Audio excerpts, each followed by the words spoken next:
right. What's your name, Enrique? Yeah. All right, Enrique is here in the Kingdom Cabin. This is my brother in Christ, man. He's writing books. Okay, what are your books? I got the Red Dynasty. The Red Dynasty. Yeah. Which that's basically, well, it's about the international banking cartel. Right. That controls the world economy. Well, that's controlled the world economy for more than 50 years, 60 years. Yeah, I mean, since 1913, right? In the U.S. Yeah. And then before that, the rest.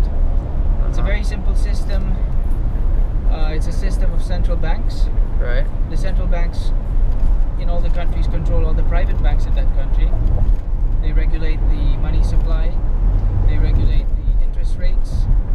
And basically control the money systems in all the countries, and that's how they do it. There's a main central bank right. in Basel, Switzerland, the Bank of International Settlements. Okay.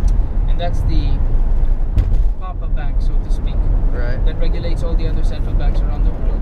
Wow. And they kept countries in a position of debt, because through debt is how they, it's not that they want to get paid back, they got more than enough money. I mean, if you print the money for the world, you don't need money.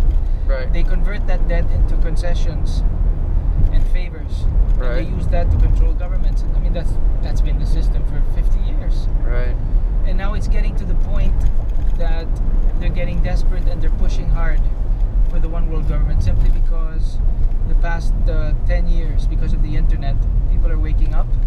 Yeah. People are not as asleep as they used to be, and they figure they got to move fast and move hard.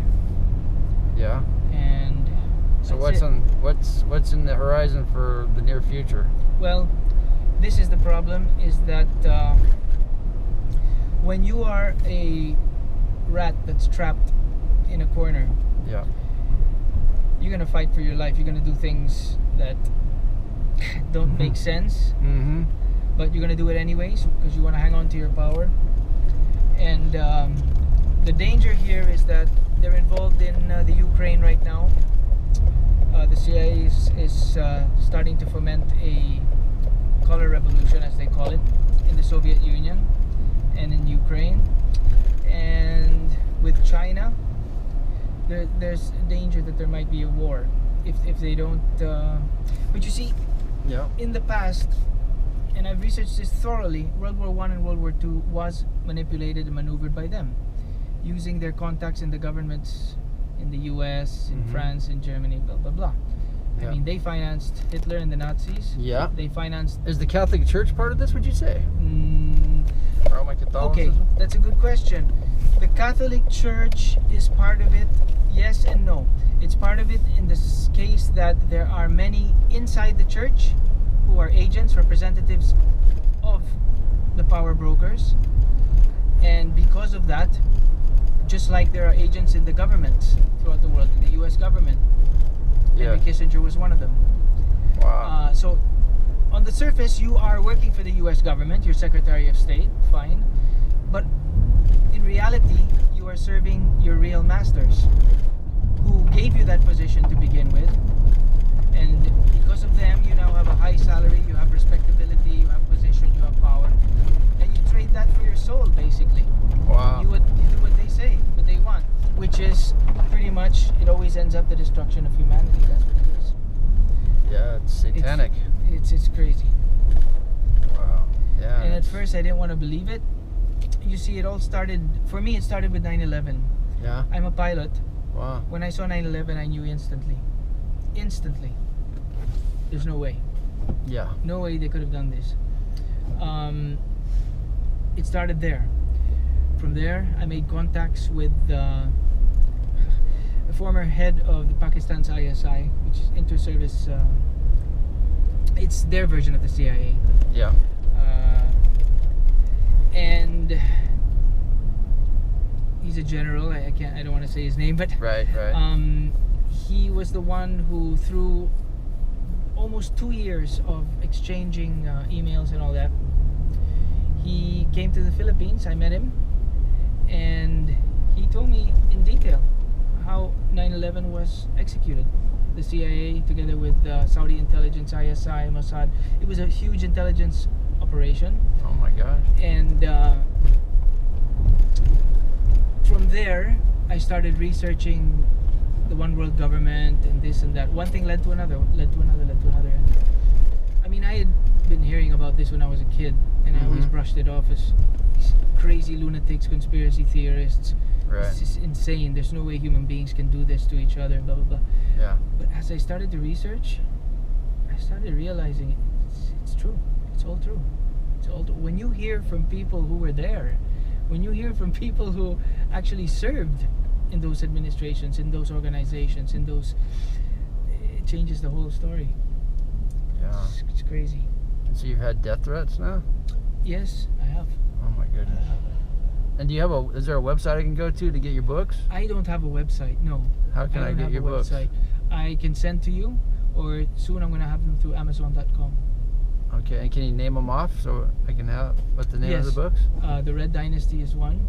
And your name? What's your name on the book? Enrique. No. What's your publisher? That's my real name. Okay, I can't give you. Okay, we don't want to give you your real name right now. We're just what's the Emilio Redondo. Irredondo. Yeah.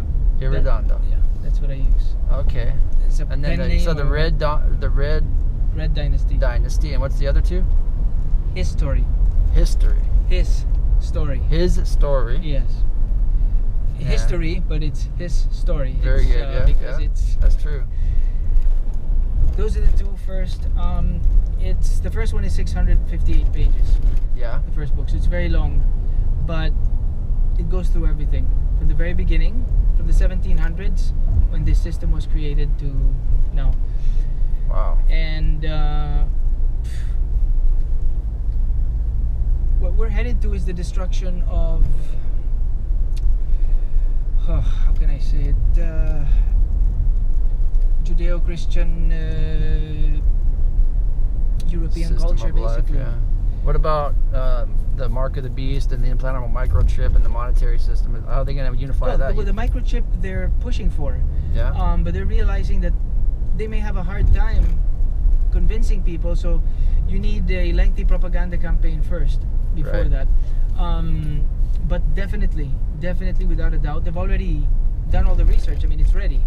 Wow. It just has to be implanted, and that's the plan. The next one, which is coming, I think in the next 5 years, is the elimination of currency altogether. So we'll have electronic money. Electronic, It'll be a cashless society. Exactly, that's step one, yep. When you see colored money coming in, that's when it's ready to go out. And the US now has colored money, and so does Europe.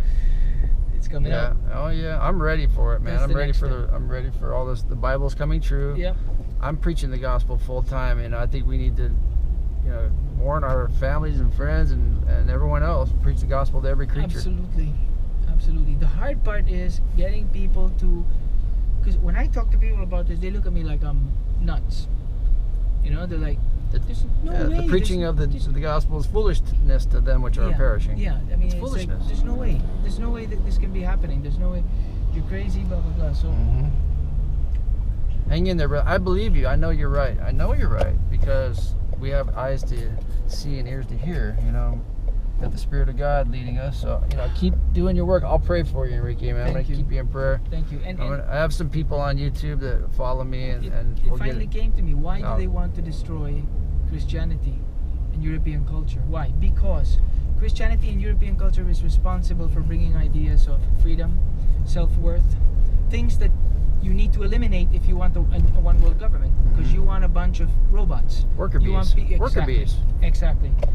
It's that Masonic principle. They're the beehive keepers. Exactly. The Masonic order was one of their movements that they hid under to get the job done. New That's World Order. another book that I'm writing on now. But wow. Anyway, I'm following you, brother.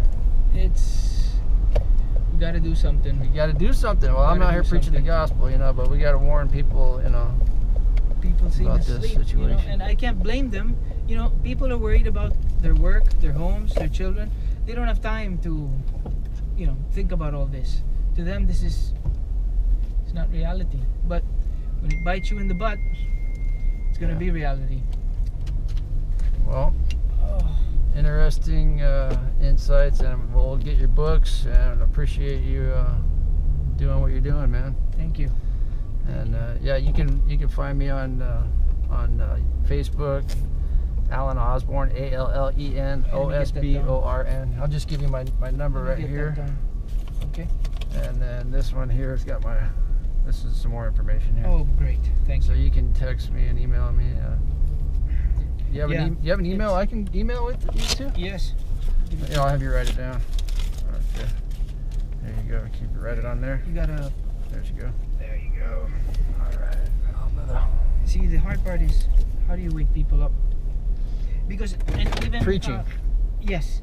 Open air. And then the second is, even if people wake up, even if they're aware, you have to translate that into action. Without action, you can be as awake as you want, but without action, you know. Exactly. And we need numbers. The only way to get, you know, if only 200 people stand up, they'll just goodbye. Yeah, I hear you, brother. But you get 1 million or 2. All right, brother. Well, we'll sign off for now. You take care. God bless you, my brother. Here.